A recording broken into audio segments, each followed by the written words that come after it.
Hey friends, welcome back to the No Wrong Turns pod with Audrey Hickman Hunter. I am Audrey and I'm your host, and I am so happy that you're here. If you like what you're listening to today, make sure that you subscribe wherever you get your podcasts.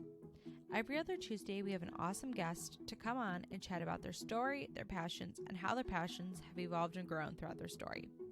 Subscribe today to the No Wrong Turns pod with Audrey Hickman Hunter in your podcast player or app so that you guys will never miss an episode.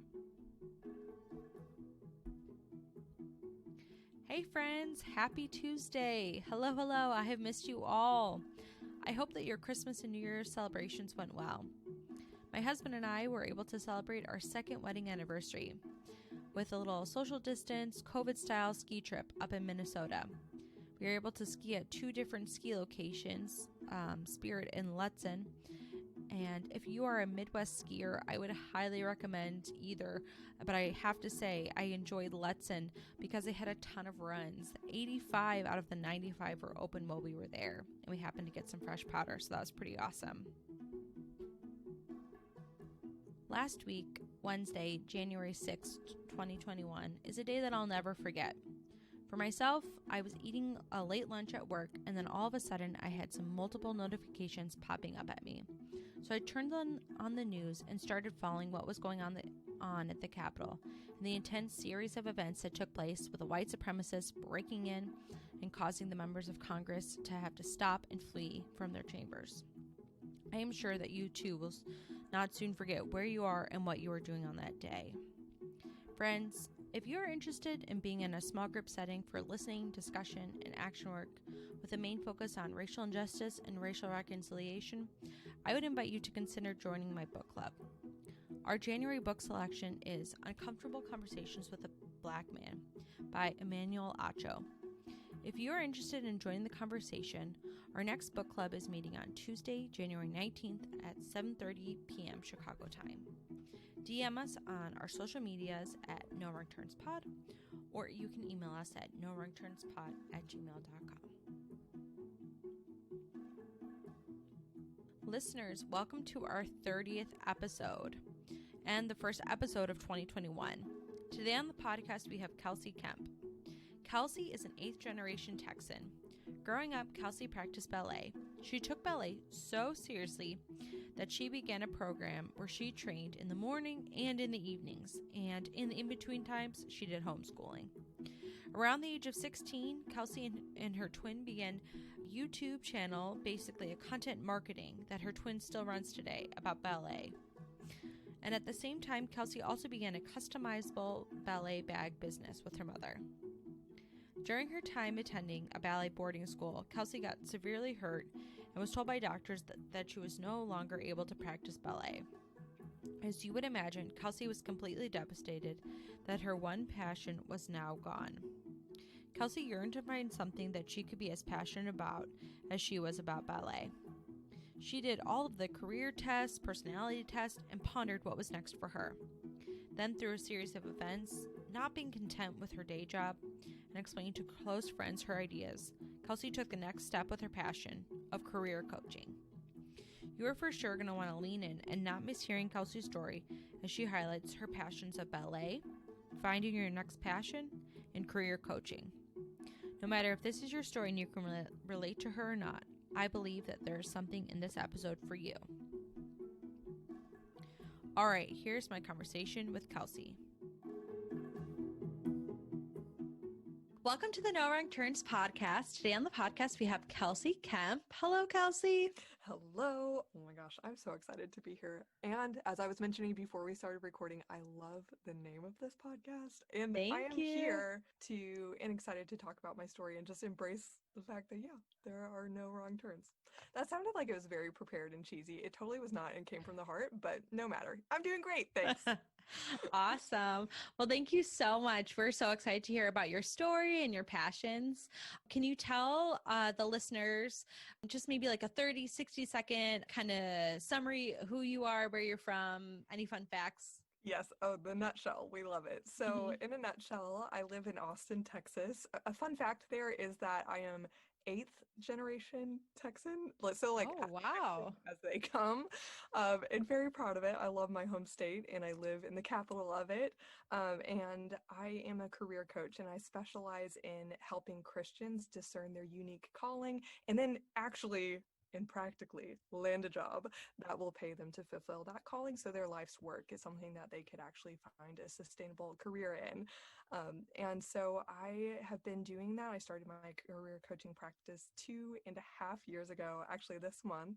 Wow, congratulations. Thank you so much.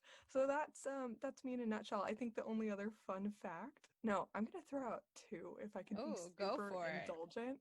One is I'm an identical twin. And two is that this is kind of a sub point to that fun fact. When we were 17, we were actually on the final casting reel for this Oprah special about Ooh. twins, but the show got dropped. But I still think like, Oh. wow, that was pretty cool. You were so close to meeting Oprah. So close, so close. Hopefully I'll come close again. We'll see. Yeah, she's still around. She's still kicking She's kicking. Yeah. No. That's awesome. So you said you're from Texas, and did you always live in Austin, or where did you grow up? Oh no, I always wanted to live in Austin, but did not. It was a character building experience not living in this beloved city. So I grew up in Corpus Christi, Texas, which is on the Gulf Coast. It's a beach town. It's fairly small, although now I realize it really was not as small as my bratty self thought it was. I'm like, oh, I mean, I've heard of it, so tiny it's probably place. not that small. Okay, see, thank you, putting me in my place further. Like, it is not that small, but I grew up there, but I lived in Houston for 1.5 years. I lived in Dallas for 2 years, College Station, where I went to university at Texas A&M for 4 years. And so now Austin, the last 2.5, once I started my business, I moved here because I thought I could live wherever I want. And that's where I want to live. The only major city in Texas that I've not lived in is San Antonio, but I think I'm parking it in Austin. Final call, final answer.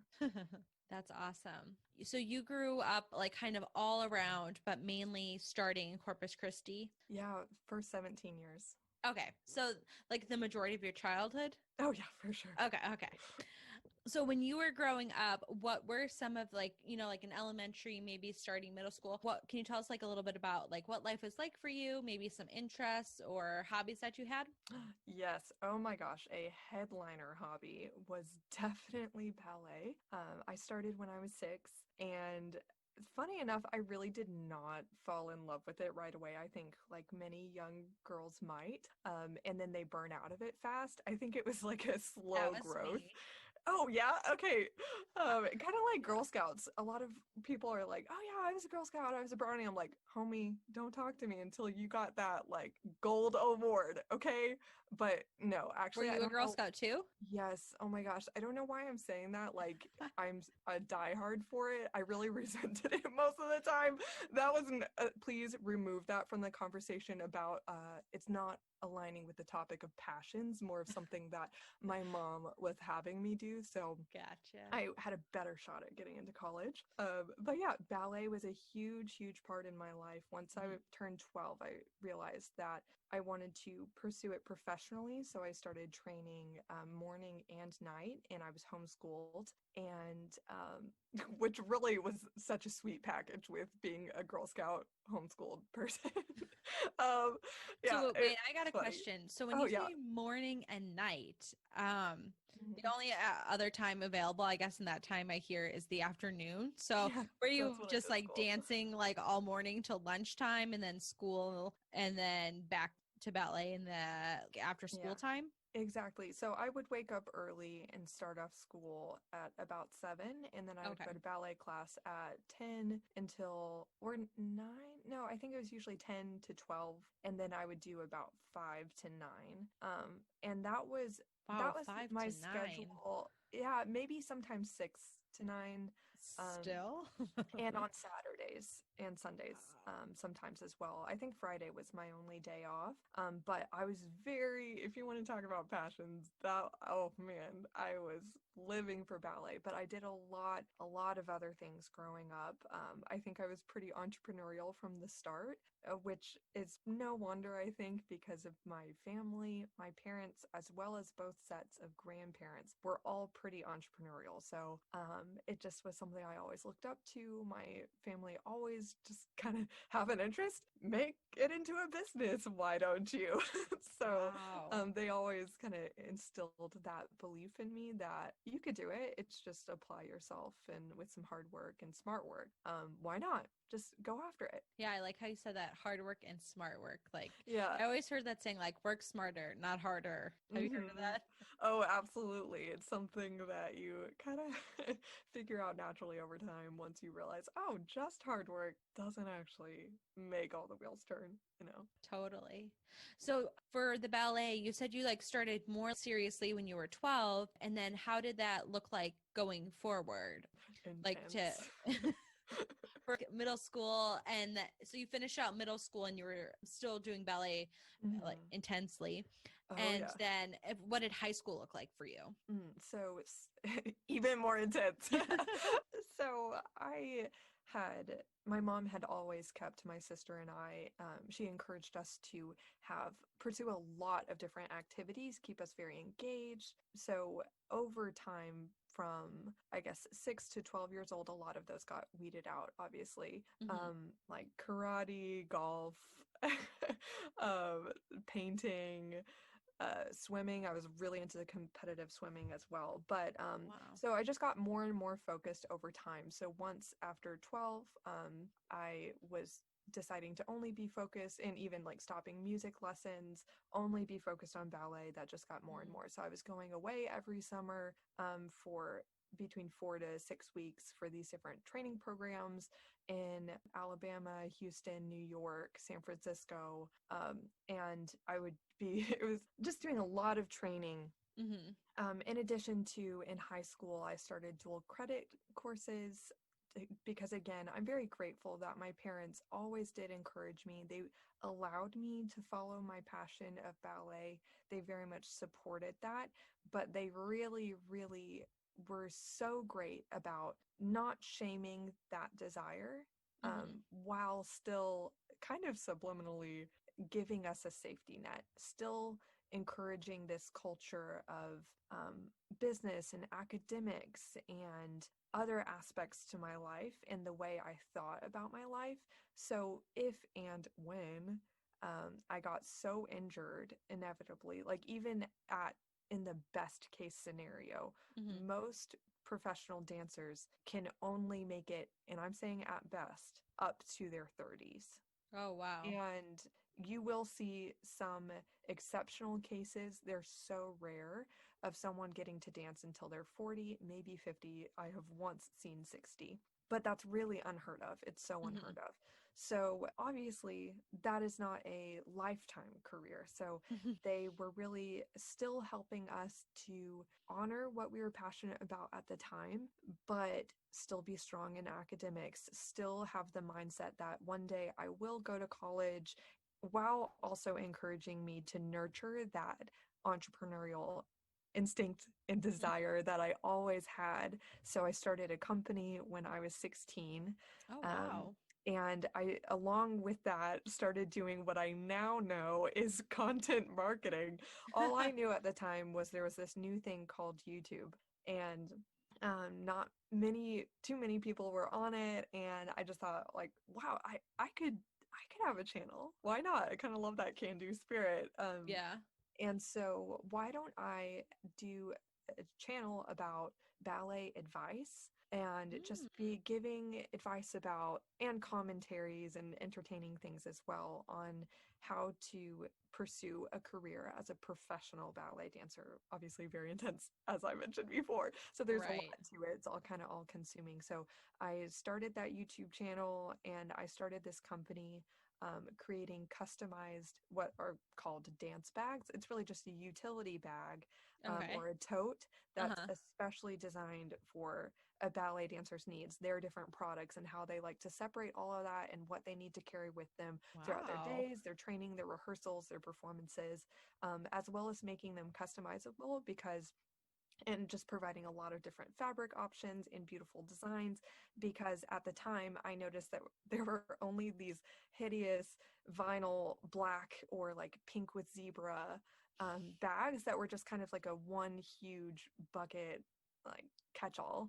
Gotcha. And I wanted my items separated and I wanted it to be beautiful. And so necessity is always the mother of invention. So that's something that I did, and it actually did quite well. And my mom helped co-found that and run it with me. And we did that for 4 years. And the Ballet channel actually did quite well. And now my sister has taken it over, and that is still something that she runs to this day over 10 years later. That's and it crazy. has, I think, over like 18,000 subscribers now. And that's actually the lifeblood of her business, because she's also an entrepreneur. So it's pretty neat to see how all of that turned out from my high school ambitions. Yeah. But maybe that was a bit long-winded, but that's kind of high school, except the only other huge thing that I did not mention is for my senior year, my sister and I went off to ballet boarding school at the Houston Ballet Academy, obviously in Houston. So we moved alone, like up there. But you were together, so it's a little bit different than being totally alone. I didn't realize. So she did ballet too. So you guys were kind of shared that. We did pretty much everything together. Yes. So yeah, that was, exactly. So it was pretty crazy, but that was one of the most intense years of my life for sure. That is a 6-day-a-week, 8+ hours a day training program. And throughout that program, I got so injured that I was in a wheelchair for 2 months. Oh, wow. And a boot and cast on both of my feet 2 more times in addition to that. Had extreme stress fracturing in all 10 of my metatarsals, as well as severe bone bruising. I'm sorry, what's a metatarsal? It's the long bones in your feet. Okay, gotcha. So my feet were destroyed and like exploded and set on fire, basically. But they didn't have to amputate. Oh, luckily not. I still got them. I could show you if you'd like. So I'm good. We're all good. We're good. We're glad that this is a podcast and just an audio recording. So yeah, that was a really big experience in my high school career as well, which definitely changed the trajectory of it, since ballet could no longer be an option. I was so dead set on it though, that I refused to let my mind accept that I would have to stop. And so I kept on going back as soon as the injury, like 90% healed, which of course didn't do well for it. And until a doctor told me that I was going to cripple myself and I had to stop. And I was also already getting arthritis in my hip joints as well as a 19-year-old.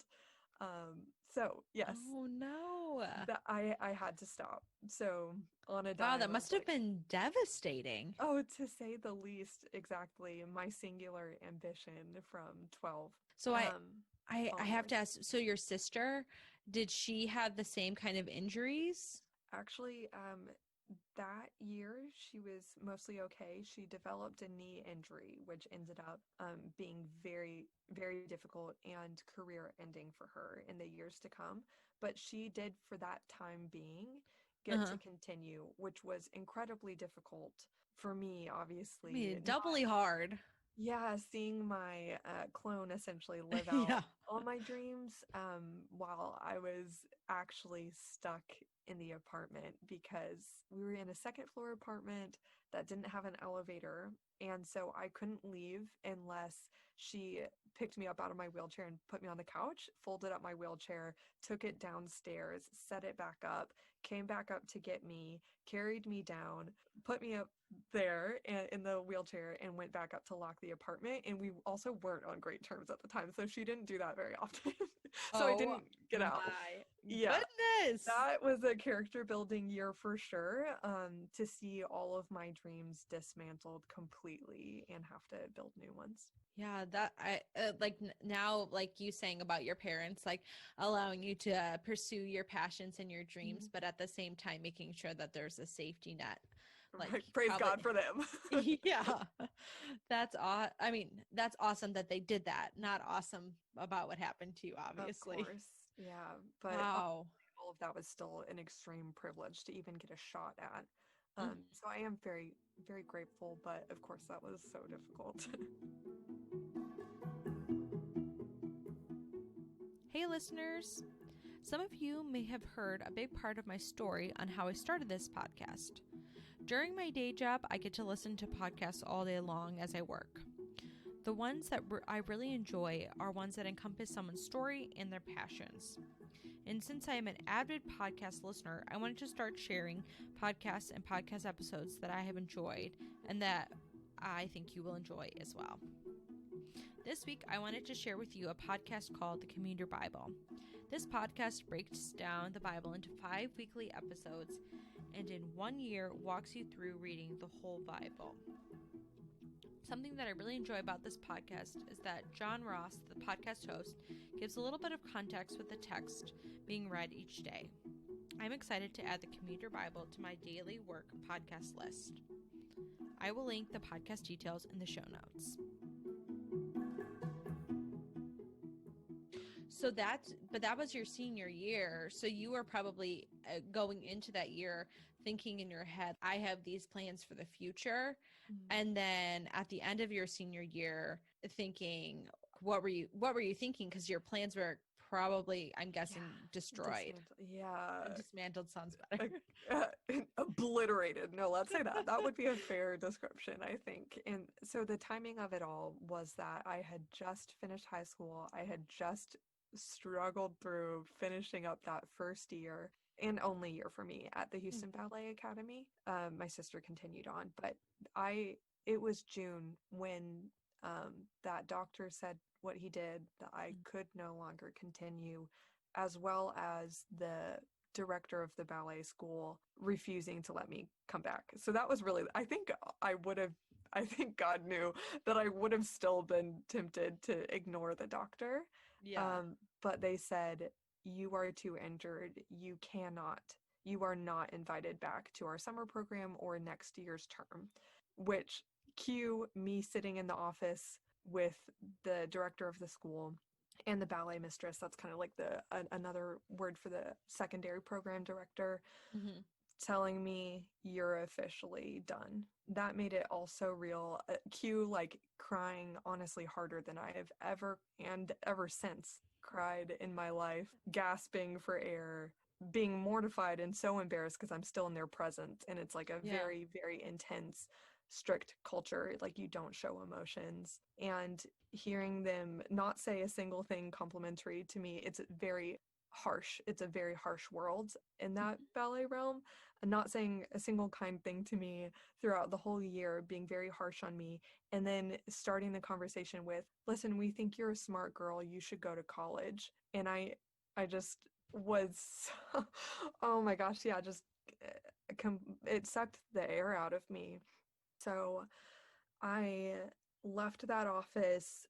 All of my classmates saw me like completely red in the face. Right. I leave the building and I cry my eyes out some more, and then I go home, and this is June, and I've just graduated high school. Quote, graduated. I just kind of like phased out of it. I was homeschooled, so it's kind of like check, we're done. We are done now.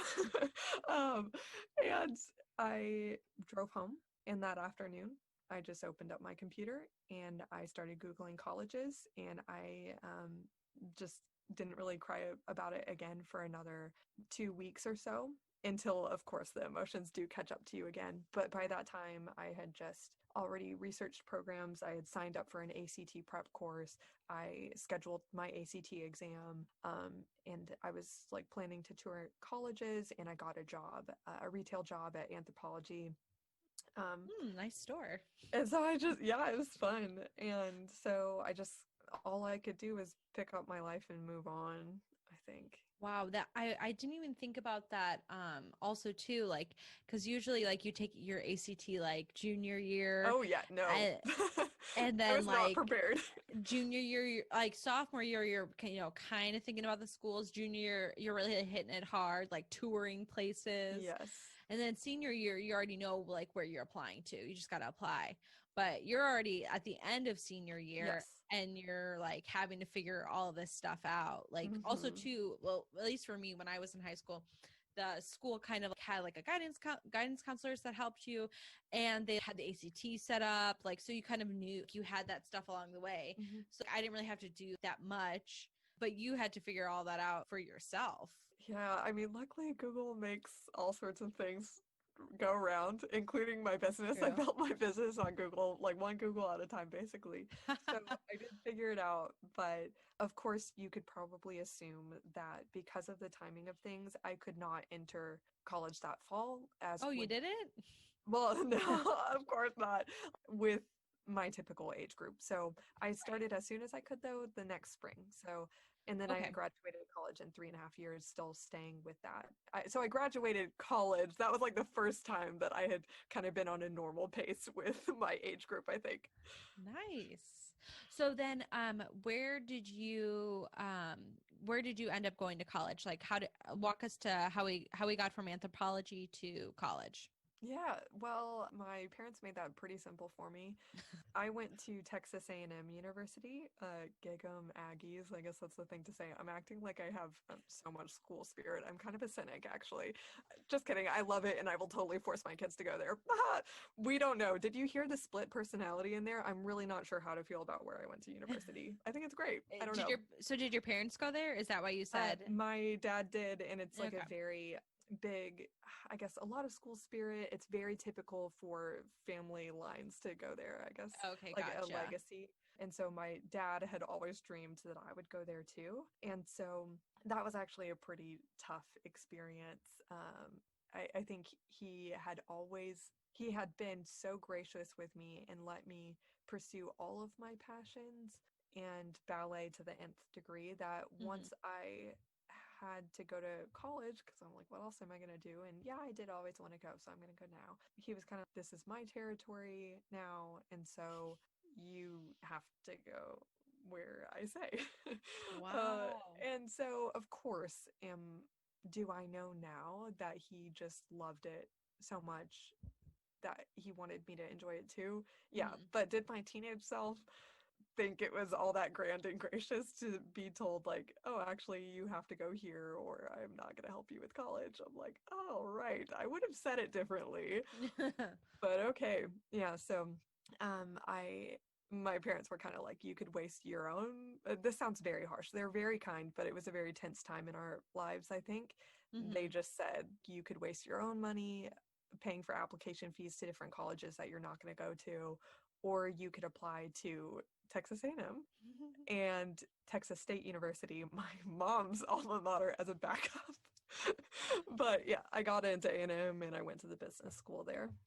So how did you choose the business major? Was it just like because of your entrepreneurial experience that you had with making those bags, like starting that company with your mom? Or okay.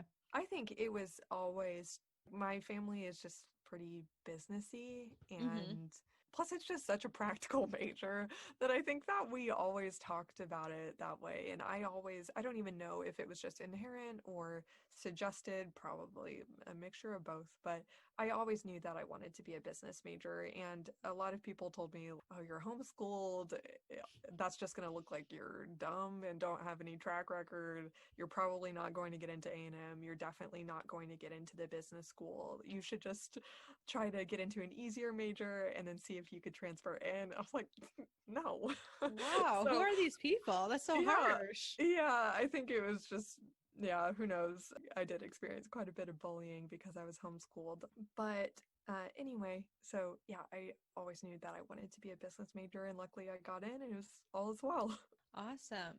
So I'm not sure, but sometimes like when I hear people talk about business majors or like communication majors, like those kind of like big overarching things, Did you have like anything specific or like an emphasis? Oh yeah, I did have a specific major. So I'm glad you asked that. I'm actually so annoyed when people are like, yeah, I just went to like this school on the West Coast. I'm like, say the school. And I studied something in business. And I'm like, say your major. Um, so yeah, I studied supply chain management, which is kind of like operational management or logistics. It's a fairly new field, but it's becoming more and more popular. I always loved efficiency and making things much more strategic, efficient, and work faster and smoother. And so I was very fascinated by that major, and I'm glad I studied it, even though technically I did not use it a day in my life. So when you were in college, so your main like kind of like hobby and passion of ballet was you're still kind of, I don't know, getting over or processing through that life shift. Did you have, now you have so much free time, you weren't dancing from breakfast till after dinner. So what did you do? I mean, besides college, going to class and that kind of stuff. Have to be pretty busy, actually. Did you have any other hobbies or passions that you kind of like picked up along that time? Yeah. Oh man, I think that reconnecting with, wait, do I ever get a new passion? Like, what is it? Was that kind of it? Will I miss this forever? I think it was kind of like maybe all the feelings that someone feels in a breakup. Like, is it ever going to be like that again? Or like, if you really enjoyed it, like, is there hope for me again? And for years and years, I would say all throughout college, I started to get closer and closer to maybe something I would enjoy, but overall I was still very lost, and I wouldn't say I found that until 2 years after college, and until I started my business, really finding something that I was truly passionate about again. And I remember having this very pivotal conversation with a friend, and this was senior year, and I'm like talking to my friend Megan, is maybe I'm just never gonna love something again. Maybe there is life just about achievement now. And I'm being straight up with her, like, do I really just have to find other things that are half as exciting, like the rush you get when you get approval from peers or professors, or the rush you get from getting a job offer with a really sweet salary? Because that, I know in my heart, is not as satisfying as what I had before. And she said, Kelsey, you will find it. Like, you will find it again, and you will be, I think a part of that conversation was I also felt so self-conscious because, when you're passionate about something, you have the energy to dedicate the absolute best of yourself to that, whatever it is. So because I didn't have that like really big passion anymore, I just felt like I was kind of floundering. I was still doing well by many standards, but I felt like, I see that girl over there, and she can just command a room and put together a presentation like nobody's business. And this friend over here, he's the get it done guy. If you need anyone to just make sure that our plans are solid and we're moving towards a goal, everyone goes to him. Or like her, she's just ruthlessly ambitious and never she won't stop for anything. Like, she could pull the late nights, and she's such a hard worker. And all these things, I could see glimmers of what was really special in other people, but I didn't think I had anything special anymore because I didn't have that like spark in my life. And so I hadn't yet come to realize what I had that could be applied to a new passion yet. So she said, you will find it, and you will be incredible at something. You already are, but you will be incredible. Just wait. And so thank you, Megan Stone. If you're listening to this, you are so cherished. I just remember every what a great detail of that moment. She's just like, just wait, you'll find it, you'll find it. It's so funny.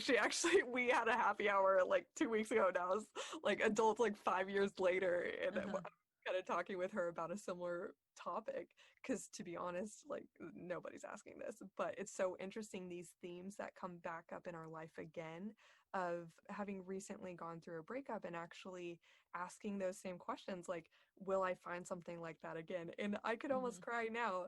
I didn't realize the serendipity of it all. Just this last weekend, she said something similar to me like that again. Like, it's okay. Like, just wait. Just wait. So anyway, no, in college, I hadn't yet really connected with a new passion yet. I was eagerly, like, desperate for that to come back into my life, wondering if it would, not sure if it actually would ever. So instead, I really devoted my energy to what I think maybe plenty of people can relate to, which is, if I can't find something that I truly stand by and I want to do, why don't I just figure out what everyone else thinks is the coolest, most impressive, ambitious thing, and then get that. And maybe the approval of it all, maybe that will make me feel okay about my life. Of course, I'm not sure I would put it in that clear of terms of what my true motivation was at the time. Looking back, I could see it. So that's what I did. I just got very competitive about grades. I got very competitive about what internship or what job I got. And that is how I got into my next chapter after college, of going into technology consulting for a really large consulting firm. That was kind of like all the rage, I guess, in business school. The most coveted jobs were ones in like strategy or management consulting or tech consulting. And so when I got that, I thought, oh, I've made it. And Wait, I have a question. Oh, please go ahead. So I hear you say technology consulting, and I realize what those two words mean, like, independently, and I can, but like, what is it actually? I'm just curious on the day to day, or, summary. What is that? Yes, I so appreciate that question. I ask the exact same thing to any guest on my podcast, because I'm like, no. What are you actually doing on the daily in that job? So for me, the projects that I was working on, so in consulting, you're hired out for teams, for these client companies that need a big project accomplished. So in technology consulting, specifically in the division that I was in emerging and digital tech consulting. So in that group, we were focused on big digital transformation projects. So what that actually means is maybe some huge, like, Fortune 500 company, or not even that big, but I did get the chance to work on some pretty huge clients. But they would have, let's say, a IBM mainframe database that is 20 years old, and their programs look hideous, and they're glitching for all their employees, and it's not working well, and it's losing them time and money. So they hire in, specifically in my group, hire in consultants to design and implement an updated system. So at the least glamorous, that was just changing out their database to be more efficient and clean it up. On I guess the most glamorous that people would think, even though I would definitely not even count this as glamorous or fun, hence I'm not in that career anymore, is we're updating, maybe we're creating a custom application for them. We're updating the design so their internal websites actually look beautiful. Maybe we're doing some cool, like, machine learning and efficient practices to help their businesses run a lot better through their portals and the lens of their technology that they're running their business on. So my role, that's kind of what the function of my team was. And my role within that, I wasn't on the technical side per se. There's kind of the business side, and then there's the technical side. So technical developers, the data architects, whatever, they are designing the solutions, and maybe they're the technical experts that are implementing and designing the new piece of technology, or the solution for the client. I was on the business side, since that was my experience. So what that means is I was the liaison between the client and gathering the client's desires, requirements, what they want the system to do and be and look like, and translate that into technical instructions while doing a lot of project management with the developers to make sure that we're delivering what they want when they want. Gotcha. Extremely stressful. Sounds like you have like two people on each side, like. Yeah. And so what that actually turns out to be is you are the beater in that meeting if and when the coders maybe didn't have something that went well. And I got to be eventually leading a project in which I directly reported to a CIO or CT. Wait, chief. Yeah, I think he was the chief technology officer at this global immigration law firm. And anytime I would have to give my weekly report to him, and it was not like there was no way that I could polish that turd, I would, he was like, what happened? What did you, it's all my fault. And I can't really tell him that. You're like, it's not really my fault. It's their fault. Yeah, but of course, like, it's client services. So I think that actually prepared me quite well for what I do now. Because I'm still in client services, I think everybody is, but in a much different capacity. So yeah, I hope that gives a little bit of a light of what I actually did. It's kind of making a lot of PowerPoints, talking to a lot of people. So it wasn't so much like the technology, when you were describing the first half of that about the technology and all that stuff, I was like, oh, wow, I like missed that part in like your school journey. Like I missed. Oh yeah, it was not there. I was like, oh, okay, I guess like, I mean, you're millennial, or are you millennial or Gen Z? Yeah, I scraped out at the bottom of millennial. I think it doesn't go until 95. I was born in 93. I'm not sure on the years. Who knows? Who cares? I'll have to Google that. Yeah, I didn't train for any of that in school, and it was extremely stressful to have to pick up so much of it on the job, and I just ended up spending a ton of time feeling stupid. But I did try my best, and even though what I did describe as my role is very businessy, it sounds like very communication based, you still have to speak and know what you're talking about in coders language. Very complicated. So gosh, yeah, it was stressful, and I just realized, wow, truth is I don't care about any of this. I don't want to spend my late nights and weekends learning about this new tool I'm not excited about.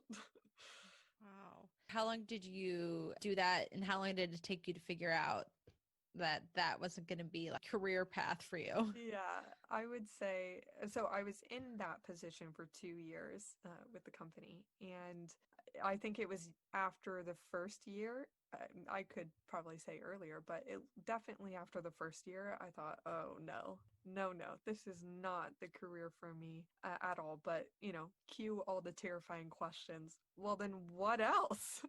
Yeah. How do you figure out what you want to do with your whole life? So kind of cue. That's like a little teaser into kind of how I figured out what I do now. So how did you get from there to here where you are now? Yeah. What was did you have like a big moment, or just more conversations? Did your friends speak more wisdom to you? Oh no, I wish. I think that it was actually looking around and realizing everyone I know pretty much is struggling with the same questions as I am. Yeah. And then I go to older, wiser people for advice, and I just get these like sticker answers like, do what you love. Okay, well, that doesn't really help, because then I also hear things like, do what you love and you'll never work a day in your life because no one's hiring. Wow. And so it's like, how's that? Oh, find something that you're really passionate about. Okay, great. Well, I'm really passionate about poetry, so I like looked into how do I make a career in that. I was like, no, I think that's more of a side thing, if anything. And so I just found, as many people do, and what it has now become popularly termed the quarter life crisis, is I just got so overwhelmed with endless amounts of kind of non-functional, that's the nice way of saying useless advice, from people who grew up in a different time, that their advice really worked for them, but now they are not a young person dealing with an infinite sea of options, which is supposed to be empowering, but it's actually somewhat crushing, because you're so worried about like making the wrong decision and what really will satisfy me. How do I choose out of this like needle in a haystack kind of situation? Will it truly be better than what I have now? And if so, like, how do I figure out what that solution is going to be? So it was a long and messy process. I went through, because as you heard me say, it was a year in when I figured out, oh no, this is not for me. Yeah. And it wasn't until another year later that I turned in my notice and did launch a new career path. So in that year, it was filled with a ton of stress, a ton of feeling almost in a fever pitch at one point, feeling like I was crazy. Like, I'm asking all these questions like, am I supposed to find meaning in my work? Like, and coming from a Christian worldview, like, what does God say about work? Am I being entitled? Am I being that like classic millennial that just wants so much purpose and wants to have fun in her work? But is that not something, should I really just suck it up like my parents and others are saying? Is that what I have to do? If so, just tell me, and I guess I'll like just stamp the light out of my eyes. Can you tell I'm like a little dramatic and poetic?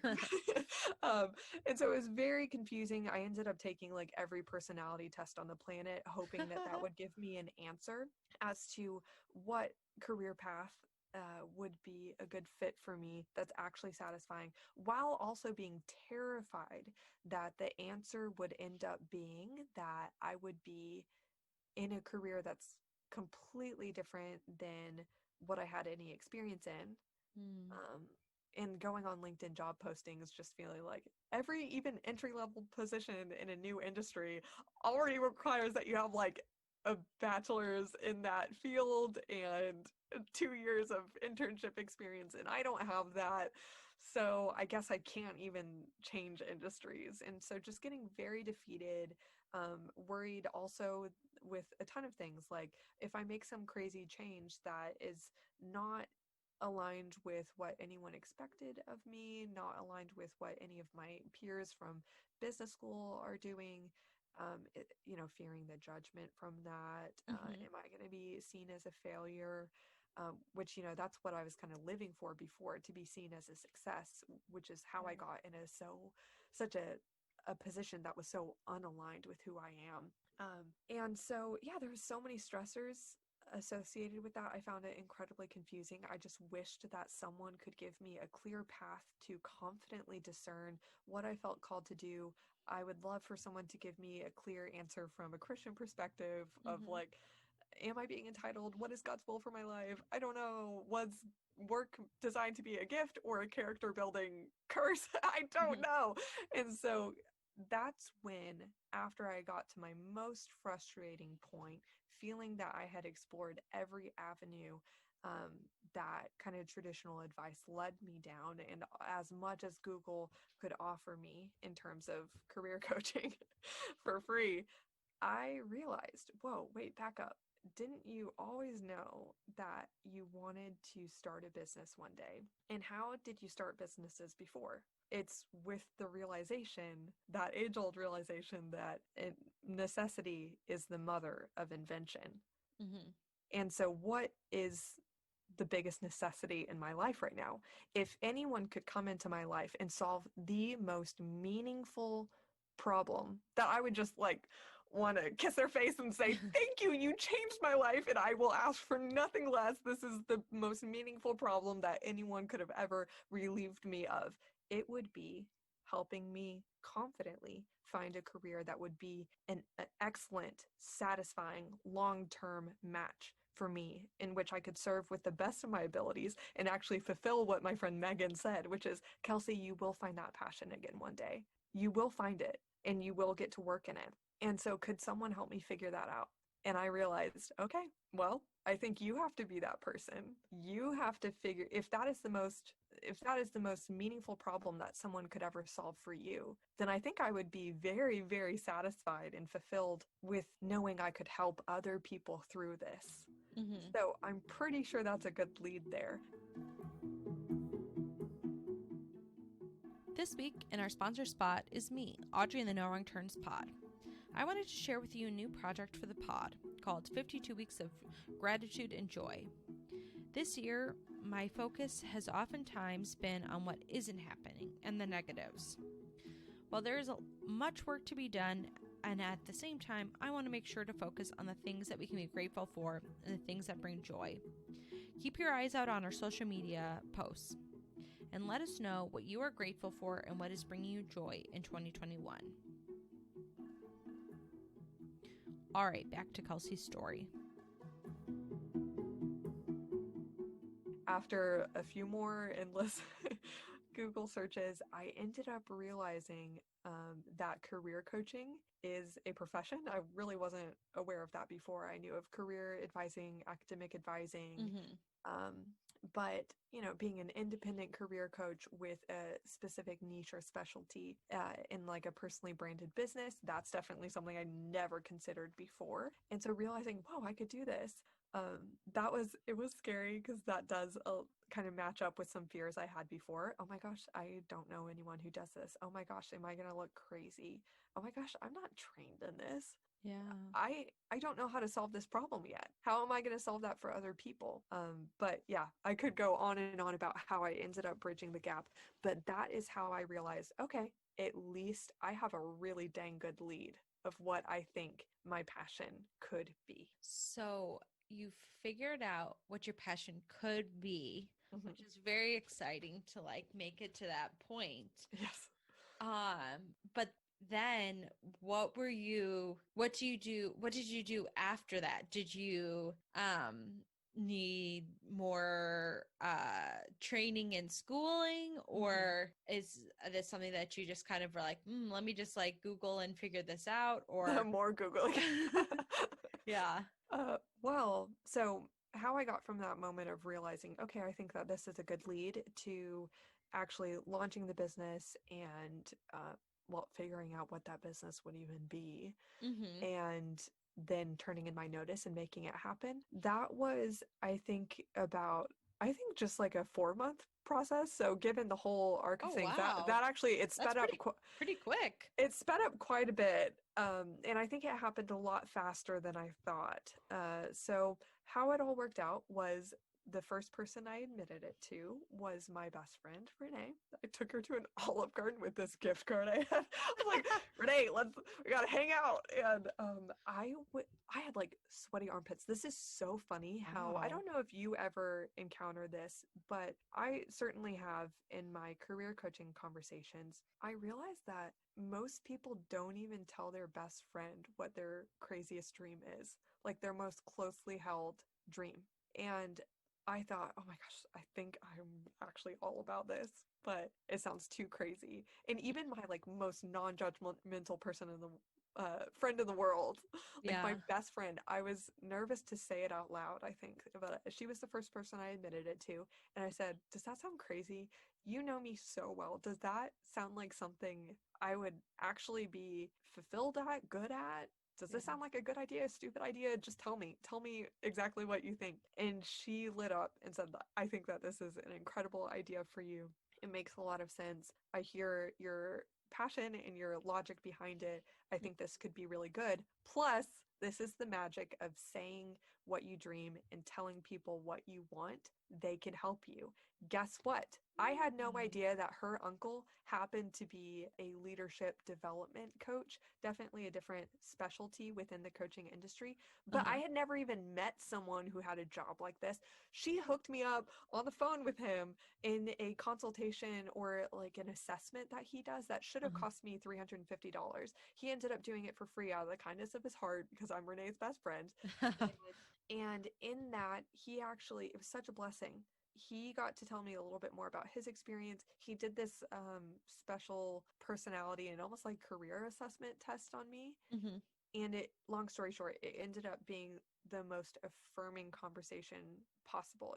I was floating on air. Like, I remember going on a walk around my neighborhood after that call, and I was like, did that just happen? Did I just get affirmed that this is my career? This is my career. This is not only what I want to do, but according to all his expertise, and including this assessment that he kind of broke down for me, I would technically be a talent, strength, and personality fit for this profession. So that's when I decided to go for it full force. I started looking up, what kind of training am I going to need? It turns out that coaching, it's unregulated. It's not a formally regulated industry yet. And so you don't technically need any licensing to practice or training to practice. But of course, I'm going to want training. Like, I want to do this well for people. I want to figure out what this is all about. So I signed up for I think this. it definitely boosts your credibility when Yeah. you're trying to recruit people. If you have some kind of certificate or I don't Exactly. know, Plus, some like, extra letters. God bless. I was 24 at the time. Like, can you imagine the flack that I actually did get? Like, I'm sorry. Who are you, twerp? Actually thinking that you were going to be someone's career coach? What does that even mean? Walking through advice and yeah, which it turns people. out it's not actually an advice. Many people turn it into a consulting type position where you're giving advice, but coaching at its purest form is actually meant to be helping people see the answers that are already within them. And a coach is supposed to be someone who is completely objective. So that's how I really, really, I stuck to my guns, even though I got flack and I got older people being like, who do you think you are? I knew that I could start this business in complete integrity, because after I had completed my training, or even during it, I was like, I know that I have the skills to help people find the advice that's already within them and like the authentic path for them. They are not going to be swayed by my advice. That I'm not going to try to help them copy my career. I'm helping them find their best career.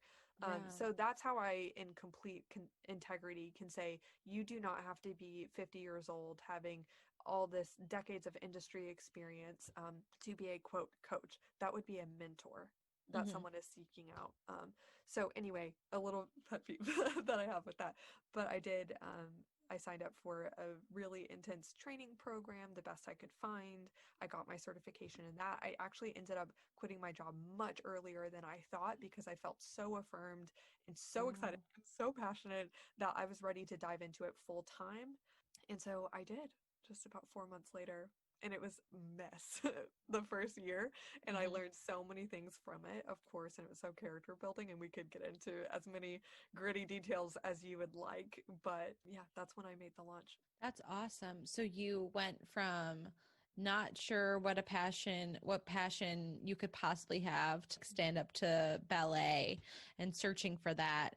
And then you kind of answer the question for yourself and were affirmed by all of these different kind of key people along your way. And then were able to get actual training. And so I'm just curious, so after you got your training, because I hear just in general, like when I hear the term, coaching or whatever, usually I don't hear about, I don't know, with like, like a gym, it's not like they have all of these life coaches that are usually at like one spot. The only place I could think of that is maybe like school counselor or something, or maybe there are these places I just don't know. Yeah. But so where did you know, I guess I'm curious, like after you were done with your training, and did you know that you were going to start like your own business, or were you thinking, are there places that you could have taken this like to be under somebody else's umbrella? Yeah. Does that make sense? Oh yeah, absolutely. I get that question a lot. Like, did you always know that you just wanted to go it on your own, or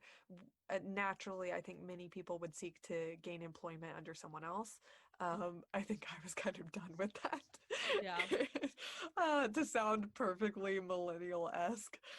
But yes, I knew that I wanted to start my own business because I knew I wanted to serve a very unique specialty. Actually, I'm not quite sure that I knew this exactly, but I had a hunch in the beginning that, I want to develop my own process, my own framework, test it through clients over the years. I want this to be my brainchild. I am very creative. I enjoy, like you've heard throughout my story, I always wanted to start my own business. I'm very entrepreneurial. So I was excited for that comprehensive challenge.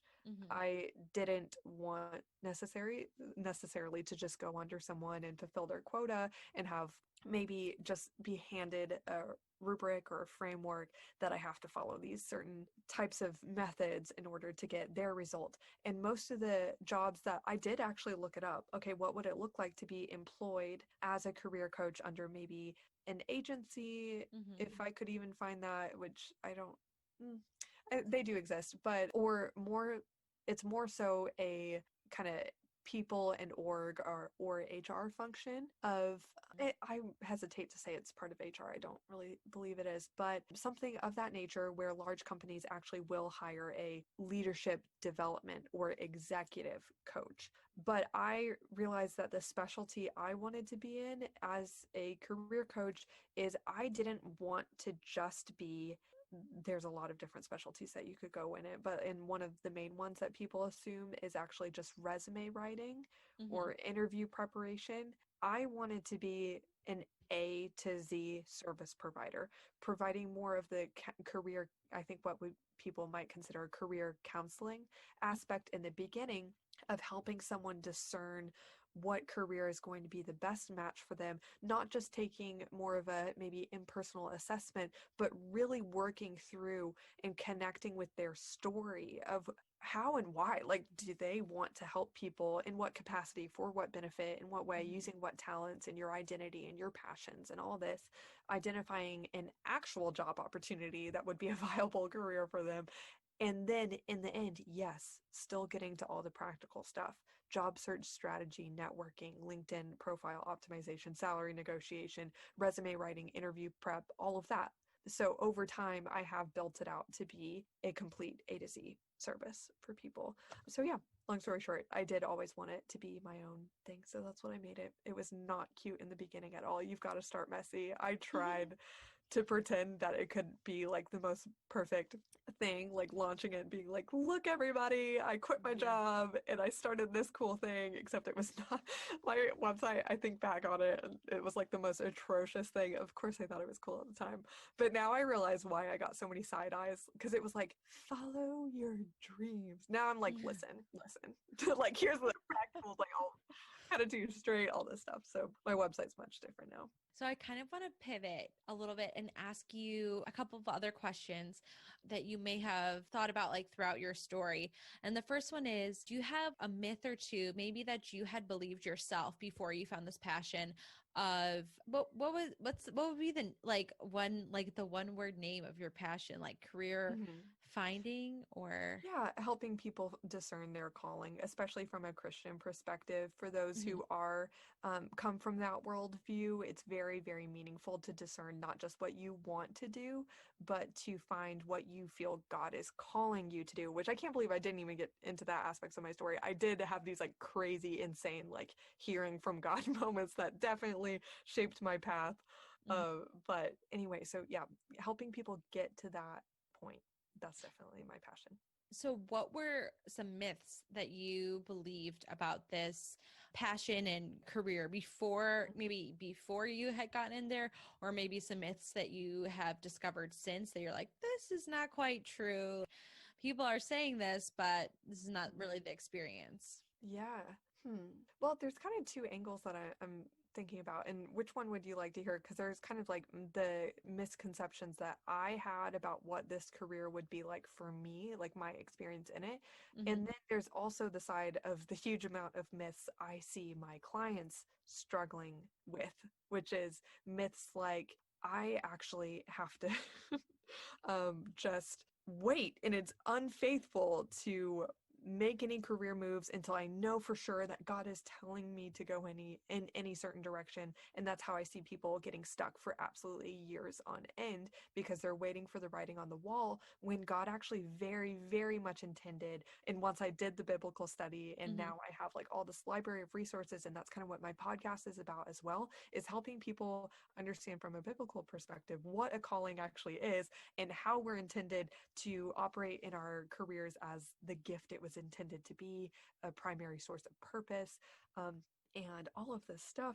But I definitely see people holding back a lot because they don't believe that you're meant to make decisions without divine confirmation, when in reality we see people, countless characters in the Bible, making many decisions from faithful use of logic and an understanding of, hey, I think I could do better than this, and I don't think that I have to stay stuck. And also the myth that you have to wait until you find peace about something. People often, this frustrates me so much because there's a lot of Instagram quote cards out there that say, go where the peace is. Go where the peace is absolutely ridiculous, actually, if you really think about it. Jesus Christ himself, if he followed where the peace was, would not have gotten hung up on the cross and redeemed my life from my sins. Like, he would not have. That was not a peaceful situation. Moses himself said, do not pick me for this job. I have zero peace about it. And he wanted to chicken out, but there was a calling there, like from God himself. And so, and Timothy Keller, a very famous pastor who started in like one of the most successful churches in New York City, one of the world's most secular cities, in the 80s, he moved to New York and said, I'm going to start a church in Manhattan. And he said, do you think I had any peace about going to the world's most secular city and signing a 3-year lease for a building? No.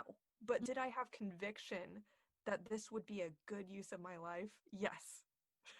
So I find that people inappropriately making an idol out of the feeling of peace really ends up hurting them in the end, because sometimes following your calling, by the grace of God, it's a very, very purposeful thing. You could still have the feeling of passion throughout much of your experience, but most times it could be terrifying. It could be unsettling. It could be very difficult.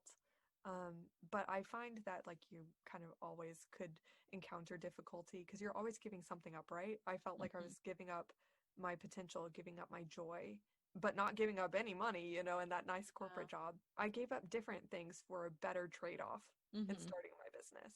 So anyway, I could definitely get on more of a soapbox with all of those things, but that's a big myth that I see people struggling with who wish that they already knew what their calling was and are in a career that was aligned with it. And what's holding them back is really like idolizing more thought and feeling, when clarity often just comes through making a decision, seeing how it pans out, and making a new decision.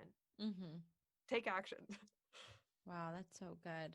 So my next question is a little bit of a pivot, but if somebody is listening to this and they're thinking, wow, this is really resonating with me, and they're like, I've never thought of coaching or like helping people find their careers, but this, like, a lot of these things sound like something that I'd be really interested in.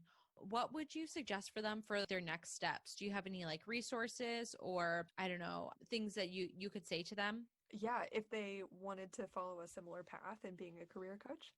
Yeah, so I think it kind of starts with, what is your highest intention and hope for people? Because obviously, if I could say, hey, go check out, like, Google a bunch of different career coaches and see what they're all about.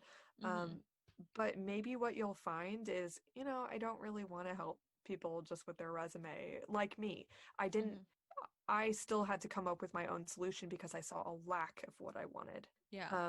And so I think you're going to have to obviously start with your own purpose and passion and what is your highest intention for people. Just like for me, it was like, gosh, if I could only do one thing, I think it would be pretty dang purposeful to help especially Christians discern what they're called to do and find a career that's aligned with it, so they could feel really energized and full and like very fruitful in an impactful career. So, I mean, this is literally why I provide career coaching services and why I don't believe that just Googling is ever really the ultimate answer. Talking it out with a person is usually very helpful. And I do help people.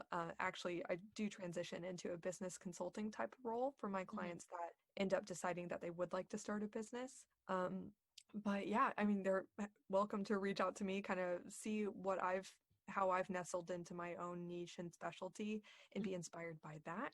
So yeah, just it was very much like forging your own path. So it's kind of complicated trying to give quick advice for someone to model that. Okay, so before I ask you the last question that I ask everyone on the podcast, I wanted you to just chat really quick about yourself and the things that you have going on, because you kind of mentioned it. You have a podcast. If you wanted to shout that out or highlight anything else you wanted to share with us. Thank you so much. Yes, I do have a podcast. Predictably, it's called Answer the Call with Kelsey Kemp. So answer that calling. And so, yeah, I have, I think, over 80 episodes published over there on any major podcasting platform. You could also find me on Instagram at Kelsey_the_called_career. But I think the best place to find me really is my website, kelseykemp.com. That links to everything else and every other place I'm at on the internet. And gives you a little bit more of a picture of what my story is. I have a cool about page, what my services are, how I engage and how I help my career coaching clients, the podcast, a blog, all of that stuff. So kelseykemp.com, that's where you can find me there. Otherwise, LinkedIn, you know, just kind of all the things. Nice LinkedIn. So yeah, that's what I have going on. Thank you so much for joining us each week as we listen to our awesome guests as they come and they chat about their story and their passions. I am so humbled and honored that you would choose to download and listen to these conversations every other week through inviting me into your earbuds, your headphones, your car, your Google Home, your Alexa, whatever you listen to us on. Thank you so much, friend, and I am so grateful for you. Can you do me a favor? If you have not already subscribed to the podcast yet, would you do that in whichever podcast player app that you're listening to us today? If you're already subscribed, then thank you so much. I really, truly appreciate it. It makes a huge difference. I would love it if you would share the show with a friend. I find out about so many shows through podcast recommendations through friends. And maybe some of you have found out about this show through a friend sharing the show with you. Lastly, would you please leave a rating or review on whichever podcast player app you're listening on? Thank you so much. I wanted to give a big thank you to Jennifer Y22 for reviewing the podcast. Jennifer Y22 said, "I love this podcast because it makes me so optimistic about my future. There are no wrong turns." Wow, thank you so much for your kind words. I know that these things may seem small, subscribing, sharing the show, leaving a rating and review, but they make a huge difference in possible new listeners finding the podcast. Thank you all again so much. Thank you for being here, for listening, for cheering us on. Thank you so much for subscribing, sharing, and reviewing the show. Awesome. Okay, so this is our final question that we ask everybody on the podcast, and that is, what is fueling you? What's fueling your passion? This could be anything from a new coffee drink, a new book, a new Netflix show, a new recipe, all the things, podcast. Yes. Yeah, anything.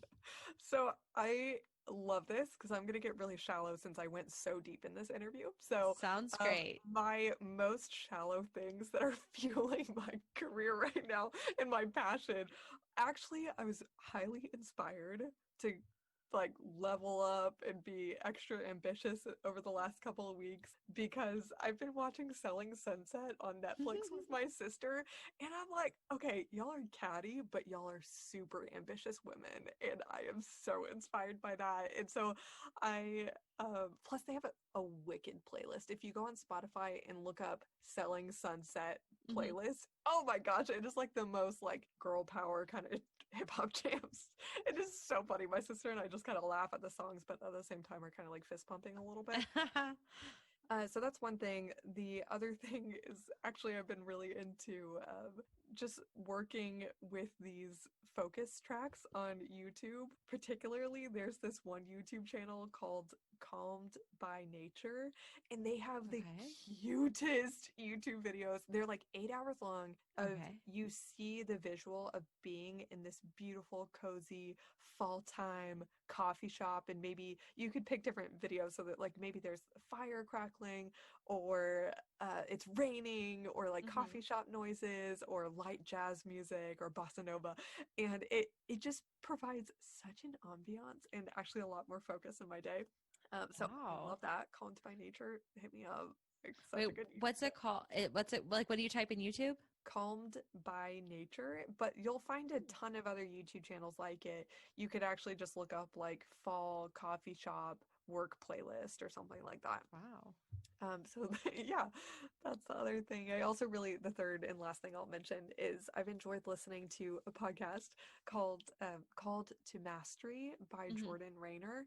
And that's just really been motivating me because I enjoy that it's a similar podcast along the lines of maybe what you and I are doing, of highlighting the story of how people found their callings, or advice for how to find your ideal career path, from my perspective.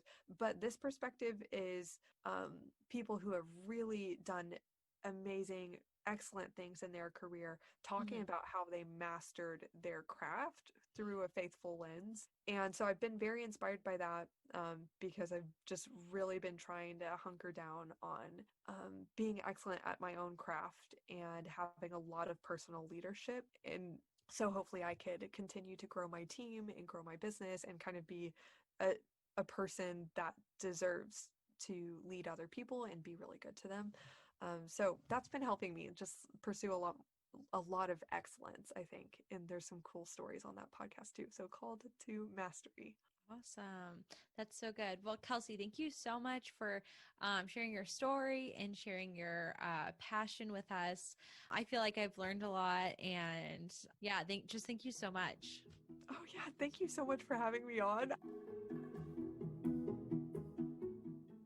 Friends, I have so enjoyed our first conversation of 2021 with Kelsey. I enjoyed hearing her story of her wholeheartedly pursuing her first passion of ballet, then how she shared the difficult time as she navigated her life between passions, as she found her new passion of career coaching to help Christians discern their callings and help them actually land a job. I like how Kelsey described the beginnings of her business starting and how she admits the fear of failure and how others see her. I like how she described it when she said, it is not cute in the beginning at all. You have to start messy. I have heard the same kind of theme several times from other guests, this principle of starting where you are with what you have. This is a great reminder for me, and maybe for some of you listeners, as we begin 2021. I hope that you are all encouraged today through Kelsey's story and passions. My prayer is that you would consider what God has for you and what He might be leading you to. You can see the show notes for our music credits. All right, guys, enjoy your week. If you enjoyed the episode, please share it with a friend, and I will see you back here next time.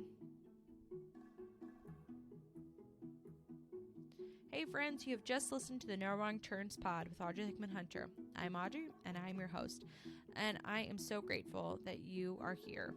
If you like what you listened to today, make sure that you subscribe wherever you get your podcasts. We are bringing new shows every other Tuesday and always have on some awesome guests to chat about their story and their passions and how their passions have evolved and grown throughout their story. Subscribe today to the No Wrong Turns pod with Audrey Hickman-Hunter on your podcast player app so that you will never miss an episode. See you all next time.